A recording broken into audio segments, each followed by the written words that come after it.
A Treliça e a Videira, capítulo 9. Multiplicando o crescimento do Evangelho através do treinamento de cooperadores. Vamos retornar ao nosso pastor motivado, mas sobrecarregado. Ele quer que sua igreja se torne um centro de treinamento e quer equipar seu povo como trabalhadores da videira. Mas ao mesmo tempo está sobrecarregado de trabalho, pregação, comissões, crises pastorais e o resto. Ele tem 130 pessoas para cuidar, frequentadores regulares e vários contatos e pessoas à espera. E faz o exercício de listar todas essas pessoas e de avaliar em que estágio elas estão no processo de crescimento evangélico. O problema é, ele tem pouco tempo para gastar com 10 delas e muito menos com 130. Como ele começará a ministrar de forma pessoal a este número de pessoas? Como fará progresso em treiná-las para serem trabalhadores da videira? Vamos analisar o problema ao considerar nossas 7 pessoas imaginárias do quadro Crescimento Evangélico no capítulo 7. Evangelização. Bob, Jen, Barry, Tracy, Don, Mark e Sarah. Bob está levantando questões. Jen está com necessidade de ajuda. Barry está firme no crescimento. Tracy está no acompanhamento, está sendo acompanhada. Don está no treinamento geral. Mark está no evangelismo. E Sarah está no treinamento específico. Digamos que o tempo de nosso pastor só lhe permite reunir-se pessoalmente com 2 deles. Com quais dos 2 ele deve se reunir? Poderíamos sugerir Jen, porque ela precisa realmente de ajuda, e Bob, porque ele precisa realmente ouvir o evangelho. Noutra sugestão, poderíamos dizer Mark, porque ele está cruzando a linha e se tornando um cristão. E Tracy, porque ela já cruzou a linha e precisa de acompanhamento. Isto deixa nossos cristãos mais maduros, Barry, Don e Sarah, sem nenhuma instrução da parte do pastor, mas visto que eles são um tanto firmes, presumimos que conseguirão vencer. No entanto, a agenda tem espaço somente para 2 pessoas, então quem será escolhido? Em última análise, a maioria dos pastores talvez acabaria escolhendo Tracy e Jen, porque elas são membros da congregação e cristãs, e o pastor pode se sentir devedor a elas. Terá de deixar Bob e Mark, os não cristãos, para algum outro tempo. Em certo nível, este tipo de decisão nos lança de volta à soberania de Deus. Todo ministério cristão é assim. Há mais pessoas do que podemos atender. Nem tudo depende de nós, louvado seja Deus. Entretanto, no que diz respeito a fazer uso mais sábio de seu tempo e energias e maximar as possibilidades do crescimento evangélico, as pessoas com quem nosso pastor deveria gastar seu tempo são Don e Sarah, e seguidos de perto por Barry. Devemos lembrar que Don já está fazendo algum treinamento em como compartilhar o evangelho com outros. Se nosso pastor gastar algum tempo em ajudar e supervisionar Dom nisto, poderá encorajar Dom a orar por e se reunir com Bob e Mark, os 2 não cristãos. Talvez para fazerem juntos um estudo bíblico evangelístico. Sarah tem um amor e os dons. Tudo o que ela precisa é de algum encorajamento pessoal, instrução, conselhos e supervisão. Assim, ela será mais capaz de ficar perto de Jen para encorajá-la e, ao mesmo tempo, fazer algum acompanhamento básico com Tracy. Portanto, investindo seu tempo em Don e Sarah, nosso pastor ocupado ministra também por meio deles aos outros 4. Resta apenas Barry, que é o próximo na lista de pessoas com quem o pastor deve fazer treinamento. Há os que dizem que isso é contrário ao bom senso. Vai contra o que geralmente se espera. Nosso primeiro instinto é seguirmos diretamente para aqueles que precisam de mais ajuda. E claro, como pastores, sempre haverá tempos em que precisaremos deixar as 99 ovelhas para buscar uma única. Haverá emergências e problemas pastorais com os quais teremos de lidar. Mas, se investirmos nosso tempo em cuidar daqueles que precisam de ajuda, os cristãos estáveis estagnarão e nunca serão treinados para ministrar aos outros. Os cristãos continuarão não evangelizados e um princípio logo surgirá na congregação. Se você quer tempo e a atenção do pastor, arranje um problema para si mesmo. O ministério se tornará totalmente focalizado em problemas e aconselhamento, e não no evangelho e crescimento na piedade. E com o passar do tempo, a videira murcha. O grupo de irmãos de Paulo. Evidentemente, não somos os primeiros a sugerir que o ministério cristão é um jogo de equipe. O próprio apóstolo Paulo tinha uma ampla rede de colegas e cooperadores que trabalhavam com ele em seu ministério. Até 100 nomes estão associados com Paulo no Novo Testamento, dos quais cerca de 36 poderiam ser considerados parceiros e colegas de trabalho. Paulo usou duas designações específicas para eles: cooperadores, sunergoi, e ministros, diaconoi. Sem tentarmos reproduzir em extremo o padrão de Paulo, o que podemos aprender de seu exemplo? Vejamos cada um dos dois títulos ou designações. Cooperadores. Paulo falou caracteristicamente de si mesmo como um trabalhador de Cristo, um operário que labutava e se esforçava na obra que o Senhor lhe dera a fazer. Ver, por exemplo, 1 Coríntios 3, 8, 9. O resultado de seu ministério, como por exemplo a igreja em Corinto, ele descreveu como seu trabalho no Senhor, 1 Coríntios 9, 1. Portanto, era bastante natural que Paulo se referisse àqueles que trabalhavam com ele como seus sunergoi, seus cooperadores ou colegas de trabalho. Em Romanos 16, Priscila e Áquila são descritos como seus cooperadores em Cristo Jesus. Urbano é um cooperador em Cristo e Timóteo também é um cooperador. Em outra epístola, Timóteo é chamado nosso irmão e ministro de Deus no Evangelho de Cristo. 1 Tessalonicenses 3, 2. O nobre Epafrodito é também um irmão, cooperador e companheiro de lutas. Filipenses 2, 25. E Paulo queria que Evódia e Sintique resolvessem sua discórdia, porque elas juntas se esforçaram comigo no Evangelho. Também com Clemente e com os demais cooperadores meus, cujos nomes se encontram no livro da vida. Filipenses 4, 2, 3. O ministério de Paulo era colegiado. Havia uma irmandade, uma unidade que se originavam de seu status comum de cooperadores. Não uns com os outros, mas com Deus. Quem é Apolo e quem é Paulo? Servos por meio de quem crestes, e isto conforme o Senhor concedeu a cada um. Eu plantei, Apolo regou, mas o crescimento veio de Deus, de modo que nem o que planta é alguma coisa e nem o que rega, mas Deus que dá o crescimento.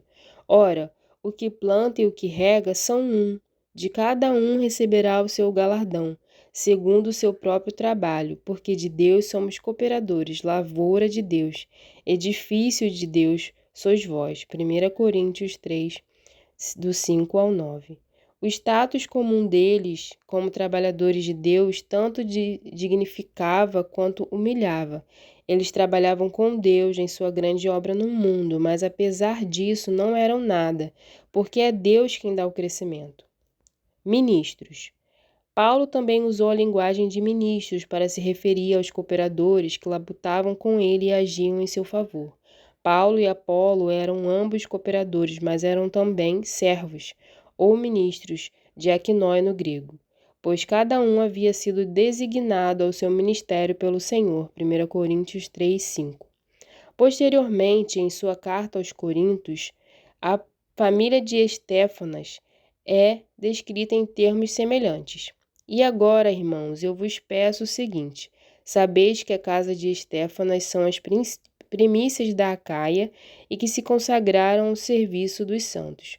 Que também vos sujeiteis a esses tais, como também a todo aquele que é cooperador e obreiro. Alegro-me com a vinda de Estéfanas e de Fortunato e de Acaico, porque estes supriram o que da vossa parte faltava, porque trouxeram refrigério ao meu espírito e ao vosso. Reconhecei, pois, a homens como este. 1 Coríntios 16, 15 ao 18. Este é um quadro agradável do trabalho e encorajamento mútuo.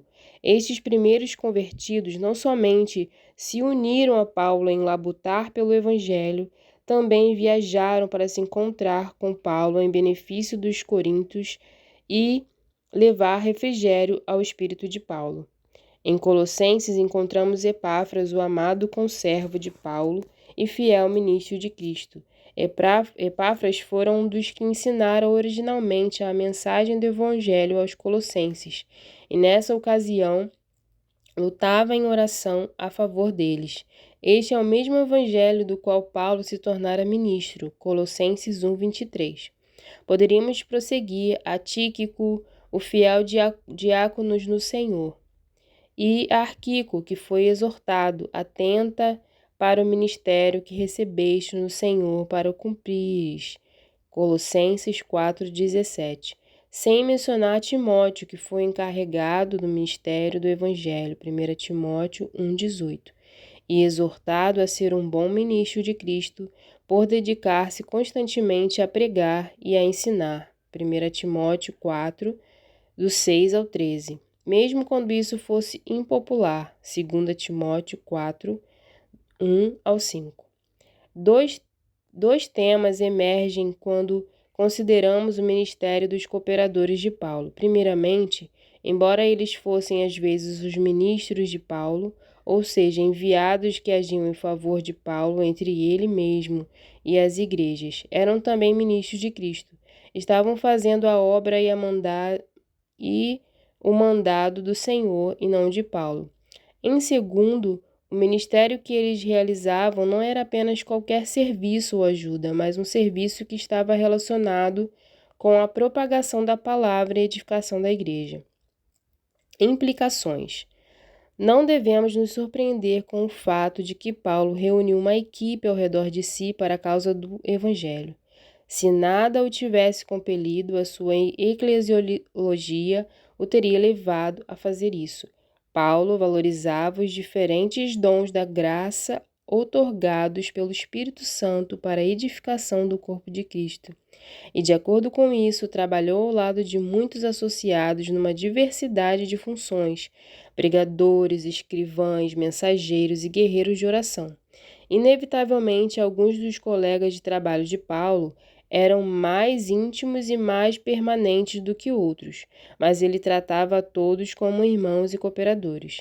Paulo não tinha nenhum discípulo, pois há um único mestre.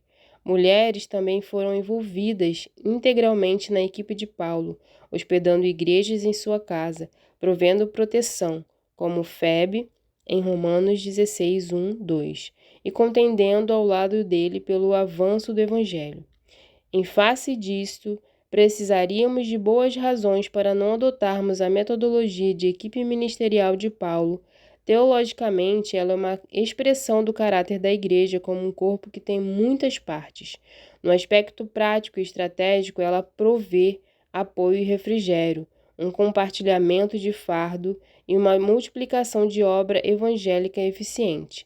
É claro que grande parte da missão de Paulo era itinerante e muitos de seus colegas de trabalho estavam envolvidos em seu ministério de evangelização e plantação de igrejas. Aqui também o padrão parece ser pluralidade, não singularidade. Quer seja uma equipe de presbíteros supervisores trabalhando em uma congregação, quer seja um colegiado de presbíteros associados a um conjunto de igrejas nos lares. É difícil evitarmos a conclusão de que tanto a missão itinerante quanto a obra congregacional local eram operações de equipe. Todavia, de algum modo, esta visão se perdeu em muitas igrejas, até naquelas cuja história e tradição enfatizam a pluralidade de presbíteros.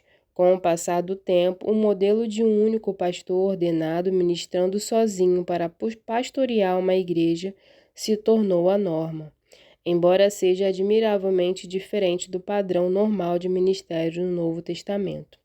Antes de sermos distraídos por debates antigos sobre o governo e administração da igreja, isso não é um assunto que abordamos aqui. Há abundância de párocos anglicanos que formam equipes fortes para o ministério, assim como há muitos ministros presbiterianos que labutam quase sozinhos e vice-versa. Em outras palavras, precisamos de pessoas como Don, Sarah e Barry da ilustração, pessoas genuinamente convertidas, que tenham maturidade cristã e possam ser treinadas para trabalhar conosco em evangelização, acompanhamento, crescimento e treinamento de outros. Cooperadores podem ser envolvidos em muitas atividades, tanto em fazê-las quanto em treinar e encorajar outros a fazerem-nas. Evangelização pessoal e treinamento de outros para compartilhar o Evangelho, liderar pequenos grupos e supervisionar uma rede de pequenos grupos, acompanhar novos crentes e treinar outros a acompanharem novos crentes, liderar grupos de jovens e treinar a próxima geração de líderes de jovens, reunirem-se uns aos outros com homens e mulheres e treinar outros a fazer isso. Alguns desses cooperadores podem acabar sendo pagos pela congregação para trabalhar nestes ministérios, ou de tempo integral ou de tempo parcial. Alguns podem ser reconhecidos oficialmente em estruturas congregacionais por ser um presbítero, por exemplo. Outros podem não ser. Alguns podem ser reconhecidos oficialmente por sua denominação, isto é, serem ordenados, a grande maioria não será.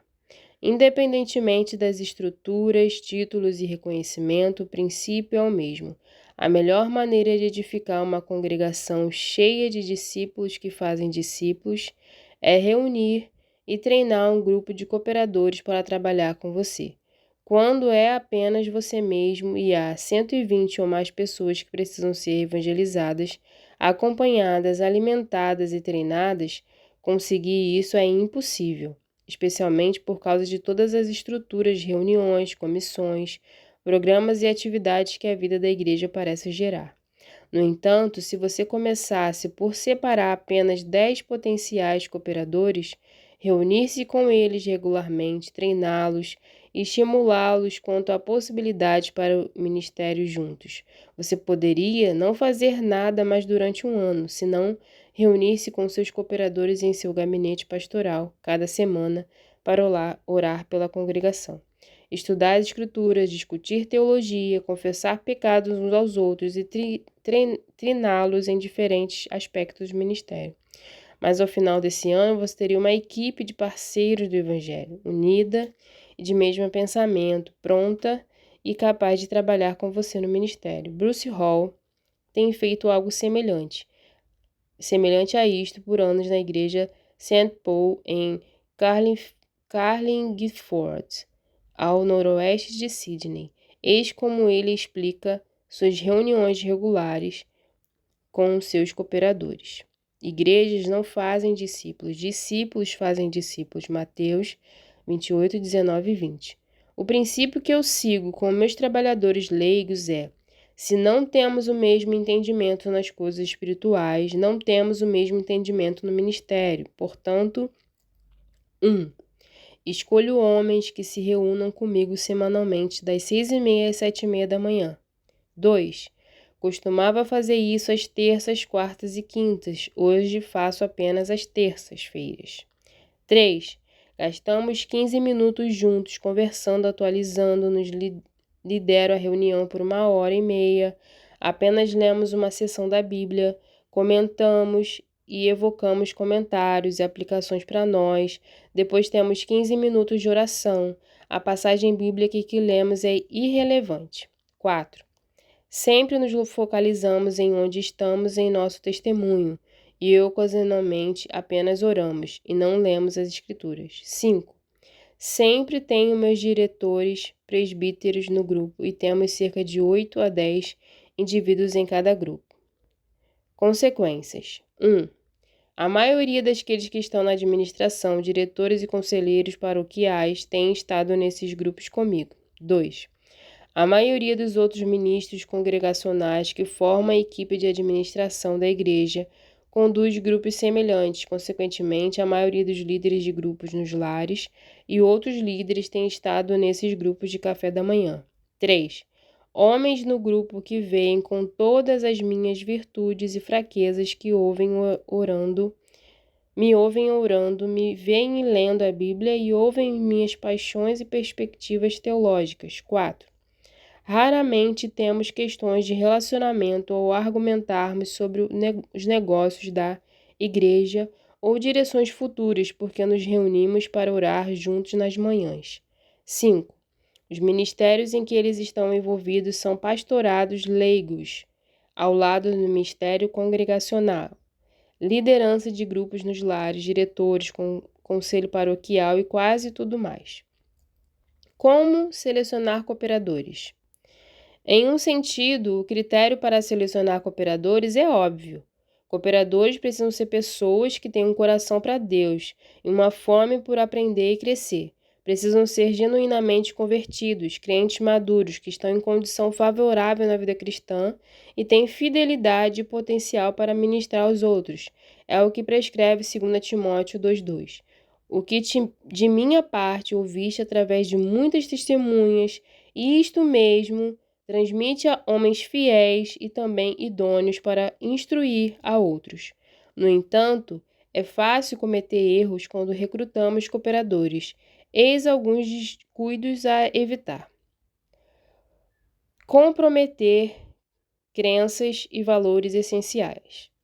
Você tem uma pessoa em sua congregação que tem sido cristão por algum tempo, é fervorosa e sincera, tem dons e capacidades evidentes, mas pensa de modo diferente em algumas áreas importantes da teologia.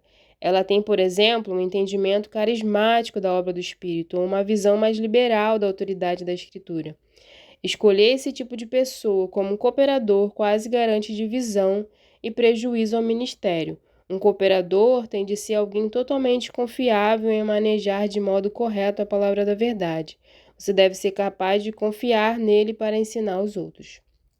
Impressionar-se com aparência acima de conteúdo. É muito fácil ser confundido pela pessoa entusiasta que tem personalidade expansiva, habilidades bem visíveis e carisma para liderar pessoas. Todavia, é muito mais importante procurar alguém que ama realmente a Cristo e lhe obedece, que ama uma vida piedosa e disciplinada, cuja família é exemplar e tem um coração de servo. Ignorar o histórico da pessoa. A pessoa serve quando não tem uma posição formal? Os outros as respeitam como discípulo piedoso de Cristo? Se não é um servo de coração agora, estará pronto para liderar os outros? Escolher aqueles que não são bons em relacionarem-se com pessoas. A pessoa que você está considerando é socialmente difícil ou dominante ou irritadiça? Coloca os outros em risco? Tem senso de humor? O ministério cristão é inevitavelmente relacional e algumas pessoas não são bem dotadas relacionalmente. Recrutar em desespero. O fardo do ministério é às vezes tão pesado que você será tentado a recrutar qualquer pessoa como cooperador, apenas para aliviar a carga. Isto é um grande erro. É muito melhor manter sua equipe pequena, restrita, unificada e eficiente do que incluir pessoas que não estão preparadas. Selecionar pessoas não ensináveis. Algumas pessoas são dogmáticas e irrealistas e não estão dispostas a pensar e crescer. Você precisa de pessoas que têm fome da verdade, tremem da palavra de Deus e querem conformar suas vidas às Escrituras. Escolher apoiadores conformistas. É sempre tentador recrutarmos pessoas que nos admiram e nos apoiam, pessoas que nos fazem sentir-nos bem, porque sempre parecem estar do nosso lado, mas elas podem não ser as pessoas certas. Convocar voluntários. Recrutar cooperadores não é como pedir que algumas pessoas fiquem depois da reunião e empilhem as cadeiras. É algo que deve ser feito por convite pessoal, depois de reflexão e oração cuidadosas. Isto é o suficiente quanto ao que não devemos fazer. Sugestões para treinamento de cooperadores. Uma vez que tenhamos escolhido algumas pessoas, estejamos nos reunindo com elas, individualmente ou em grupo, como lhes apresentamos a tarefa. Nós as estamos convidando para fazer o quê? No nível mais básico, nós as estamos convidando para dedicar sua vida ao serviço de Cristo. Em outras palavras, estamos simplesmente convidando-as a serem discípulos. Não devemos baratear isto. Não estamos pedindo às pessoas que contribuam para um clube do qual elas fazem parte, como se tentássemos achar alguém para ser o secretário do clube de rugby júnior local para este ano. Estamos convidando pessoas a se unirem conosco na obra mais importante do mundo, a obra que Deus está fazendo para reunir pessoas em seu reino, por meio da proclamação dedicada do Evangelho de seu Filho. Portanto, estamos recrutando pessoas para fazerem parte de uma causa digna de dedicarem sua vida a ela. E devemos colocar esta visão diante de nossos potenciais cooperadores em toda a sua glória e grandeza. Mas, apesar disso, é também importante que definamos os alvos e objetivos específicos pelos quais trabalharemos nos próximos 12 meses. A visão pode não ser tão grande quanto o céu, mas os passos que daremos no caminho à nossa frente precisam ser visíveis e atingíveis. Isso significa dar às pessoas um entendimento claro de qual será o tempo de compromisso que preparação estará envolvida, que treinamento elas receberão e que ministérios podem resultar. Por exemplo, você pode decidir fazer uma reunião de 2 horas a cada 15 dias com uma equipe de 6 pessoas de sua congregação, as quais você acha que têm um potencial de serem cooperadores. Suas 2 horas podem ser estruturadas desta maneira: em atividade e tempo. Estudo bíblico liderado por você ou por um dos membros da equipe.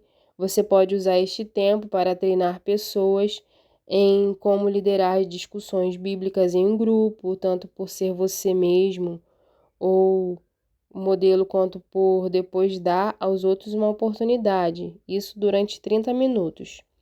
Depois a oração, ore em resposta à mensagem da Bíblia e por diferentes aspectos do ministério durante 10 minutos. Trabalho de pessoas. Fale sobre as necessidades pastorais e situações específicas de pessoas na congregação. Pessoas às quais a equipe está ministrando ou poderia ministrar. Princípios de confidencialidade precisam ser aceitos e respeitados, mas falarem juntos sobre como ministrar as pessoas reais e ajudá-las a crescer é um aspecto poderoso no treinamento de ministério. Isso pode ser em 20 minutos. Oração. Ore nominalmente por pessoas específicas de sua congregação durante 15 minutos. Atividades de revisão do ministério. Fale sobre diferentes programas ou eventos, tal como a última reunião da igreja no domingo, foram eficazes? Por que sim ou por que não? O que poderia ser melhorado e como? Isto não somente leva a aprimoramentos, mas também treina a equipe em como pensar sobre o ministério. Isso durante 15 minutos. Conteúdo do treinamento. Treine especificamente em convicção, caráter e competência. Isto poderia ser uma sessão sobre um assunto teológico, a importância teológica da ressurreição, por exemplo, ou uma discussão de algum aspecto do caráter santo, como somos tentados pela cobiça, ou o ensino de uma habilidade específica, como liderar um grupo pequeno ou como ler a Bíblia com alguém um a um, isso durante 30 minutos. Com um grupo como este, você pode definir as seguintes expectativas para o ano: participar de toda a reunião da equipe no decorrer do ano, uma tarefa de casa ou preparação de uma hora relacionada a cada reunião, disposição para começar a se reunir um a um com pelo menos uma pessoa na segunda metade do ano. Você pode também expor diante de cada membro do grupo uma visão do que espera atingir em convicção, caráter e competência, por exemplo. Convicção: o entendimento profundo da cruz de Cristo, da Trindade, do propósito da Igreja. Caráter: estabelecer ou restabelecer uma disciplina rigorosa de oração e leitura da Bíblia. Competência: treinar cada pessoa em como se reunir individualmente com outra pessoa para ler a Bíblia. Estes são apenas exemplos breves que ilustram o que esperamos seja um princípio auto-evidente, isto é, estamos chamando pessoas a trabalhar conosco no ministério. Depois precisamos incentivá-las e entusiasmá-las quanto à magnitude do que estamos realizando, fazendo discípulos para Cristo e estabelecer alguns alvos claros, realistas e atingíveis, bem como expectativas quanto ao treinamento deles. Cooperadores, trabalhadores de videira e o panorama maior. Vamos resumir o que já consideramos. 1. O que Deus está fazendo no mundo? Deus está chamando um povo para o seu reino por meio da pregação do Evangelho guiado pelo Espírito. Ele está realizando um grande crescimento mundial da videira, que é Cristo, e as pessoas unidas a Ele. 2. Todo aquele que pela graça de Deus se torna discípulo de Cristo é não somente parte da videira, mas também um trabalhador de videira, um fazedor de discípulo, um parceiro do Evangelho, embora alguns cristãos tenham dons e responsabilidades específicas para ensinar e supervisionar, todos os cristãos têm um papel de falar a palavra da verdade uns aos outros e aos de fora. 3. O treinamento é o processo de crescimento em direção à maturidade de cristãos trabalhadores da videira, ou seja, os cristãos que são maduros procuram oportunidades para servir aos outros por falar-lhes diligentemente a palavra da verdade. Este é o nosso alvo na obra com pessoas, envolve não somente habilidades e competências de ministério, mas também crescimento em convicções, entendimento e caráter, piedade. Este é um aspecto fundamental da vida da igreja e pode envolver uma mudança no que pensamos sobre a igreja, especialmente no que diz respeito à nossa dependência de sermões como único meio de crescimento. 4. O treinamento entendido desta maneira é o motor do crescimento evangélico. Pessoas deixam de ser incrédulos e não convertidos, são acompanhadas como novos cristãos e depois crescem para serem cristãos maduros e estáveis que depois, por sua vez, são treinados e mobilizados a liderar outros por meio do processo de crescimento evangélico. 5. Recrutar e treinar um grupo menor de cooperadores é o primeiro passo em direção a recrutar e treinar todos os cristãos como trabalhadores de videira. Você não pode ministrar a 130 pessoas e treiná-las pessoalmente, mas pode começar com 10, e esses 10 podem trabalhar ao seu lado, não somente para ministrarem pessoalmente aos outros, mas também para treinarem outros, que por sua vez ministrarão a outros. Em outras palavras, os cooperadores não são uma categoria diferente de pessoas, são apenas um grupo de potenciais trabalhadores de videira, dotados, que trabalham ao seu lado para que as coisas prossigam. É um ministério de multiplicação por meio de treinamento pessoal, bem como uma das grandes necessidades da igreja contemporânea. Digamos que temos um grande número de pessoas às quais precisamos ministrar, indo desde contatos não cristãos até novos crentes e crentes que necessitam de ajuda. Queremos que todos eles façam progresso, cresçam no Evangelho. Queremos que todos eles atinjam um ponto em que sejam discípulos fazedores de discípulos, ou trabalhadores de videira. Em muitas igrejas, o número de fazedores de discípulos é muito pequeno. Pode ser apenas o pastor e seu auxiliar, e mais 2 leigos habilidosos. Portanto, a situação talvez se pareça com isso.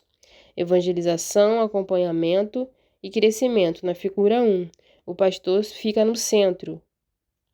O caminho para o crescimento, e não apenas o crescimento numérico, mas o crescimento real, espiritual e evangélico, é começar a treinar pessoas como fazedores de discípulos, selecionar alguns dos cristãos maduros e estimulá-los com a visão de fazerem discípulos, selecionar o que neste capítulo temos chamado de cooperadores.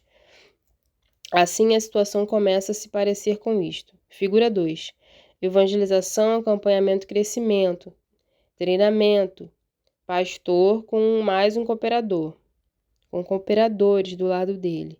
Agora você, como pastor, não está fazendo todo o ministério, está treinando outros para trabalharem com você, começando apenas com poucos.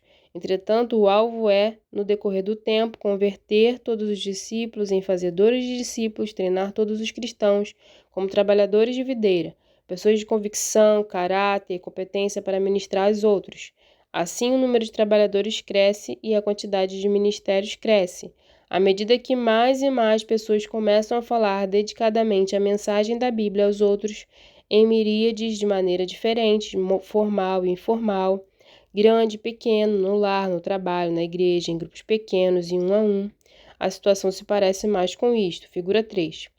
Evangelização, acompanhamento, crescimento, treinamento, pastor na frente com mais cooperadores. Em outras palavras, selecionar alguns cooperadores é um primeiro passo em direção ao criar uma comunhão crescente de trabalhadores de todos os tipos diferentes. Alguns deles trabalharão bem perto de você, chegarão ao ponto em que se tornarão treinadores, não somente farão a obra, mas também liderarão e treinarão outros trabalhadores de videira. Não queremos ser muito ordeiros e meticulosos nisto, como se pessoas começassem a usar insígnias e uniformes de acordo com o que são, cristãos firmes, trabalhadores de videira regulares, cooperadores ou pastores. O ministério é sempre desordenado porque envolve pessoas reais. Algumas pessoas que você escolher como cooperadores acabarão desistindo ou não realizando seu potencial. Outros com os quais você não começou a trabalhar originalmente aparecerão e logo se tornarão parte do núcleo da equipe. Com o passar do tempo, a distinção entre o cooperador e o trabalhador de videira se tornará muito ofuscado, porque você estará treinando uma porcentagem sempre crescente de cristãos estáveis de sua congregação para serem trabalhadores de videira. E à medida que mais e mais cristãos são treinados para ministrar aos outros, o número e a variedade de ministérios ficarão caóticos rapidamente. Pessoas começarão coisas, tomarão iniciativas, se reunirão com pessoas, terão novas ideias. Crescimento é assim. Cria um tipo de caos, como uma videira que cresce constantemente na treliça por soltar gavinhas em todas as direções. Há um aspecto deste crescimento que ainda não consideramos na figura 3, apresentada antes. Vemos que mais e mais pessoas são beneficiadas pelo ministério de outras, porque mais pessoas são treinadas como trabalhadores de videira. No entanto, ainda há apenas um pastor liderando toda a igreja e mantendo-a unida. Se pela graça de Deus tudo continuar crescendo, precisaremos de mais pastores, mais supervisores e mais líderes. De onde eles